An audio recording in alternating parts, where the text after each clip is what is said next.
નમસ્કાર, હું Rinku Prajapati public India ન્યૂઝમાં આપનું સ્વાગત કરું છું। શરૂઆત કરીએ આજના સમાચારની। પહેલીવાર રાજ્ય કક્ષાની અંડર-17 ફૂટબોલ ચેમ્પિયનશિપમાં સીવીએમની ટીમ અવ્વલ।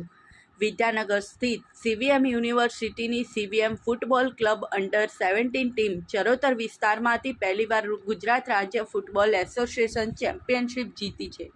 ટીમ દ્વારા કુલ 12 મેચ રમવામાં આવી હતી, જેમાં 9 મેચ જીત્યા હતા।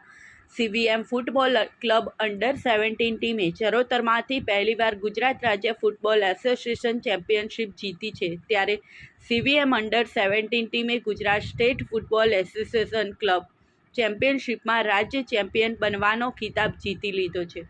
4 મહિનાથી ચાલતી આ સ્પર્ધામાં ટીમ 12 મેચો રમી હતી, જેમાંથી 9 જીત્યા હતા, 1માં ડ્રો અને ફક્ત 2માં હારનો સામનો કર્યો હતો।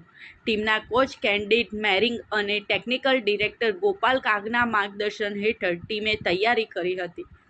કોચ અને ટેકનિકલ ડિરેક્ટર ગોપાલ કાગે જણાવ્યું હતું કે ચરોતર રિજનમાંથી પહેલી એવી ટીમ છે કે જે રાજ્ય લેવલે વિજેતા બની છે। ટુર્નામેન્ટ દરમિયાન સીવીએમ અંડર-17 ટીમે ઉત્તમ કુશળતા અને સંગઠિત ટીમવર્ક બતાવ્યું હતું। ટીમની નીતિઓને કારણે અનેક ગોલ થયા હતા। 2 હાર છતાંય ખેલાડીઓએ સંજોગોને શીખવાની તક બનાવી અને ઝડપી સુધારણા કરી હતી। સફળતામાં ટીમના કોચ કેન્ડિડ મેરિંગનો મહત્વનો ફાળો રહ્યો હતો।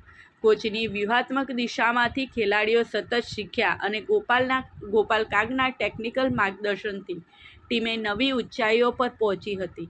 સીવીએમના ચેરમેન ભીખુભાઈ પટેલ અને સંયુક્ત સચિવ અને ક્રીડા ઇન્ચાર્જ મેહુલભાઈ પટેલે સીવીએમ ફૂટબોલ ક્લબના ડિરેક્ટર ગોપાલ કાગ, અંડર-17 કોચ કેન્ડિડ મેરિંગ અને તમામ ખેલાડીઓને અભિનંદન પાઠવ્યા હતા।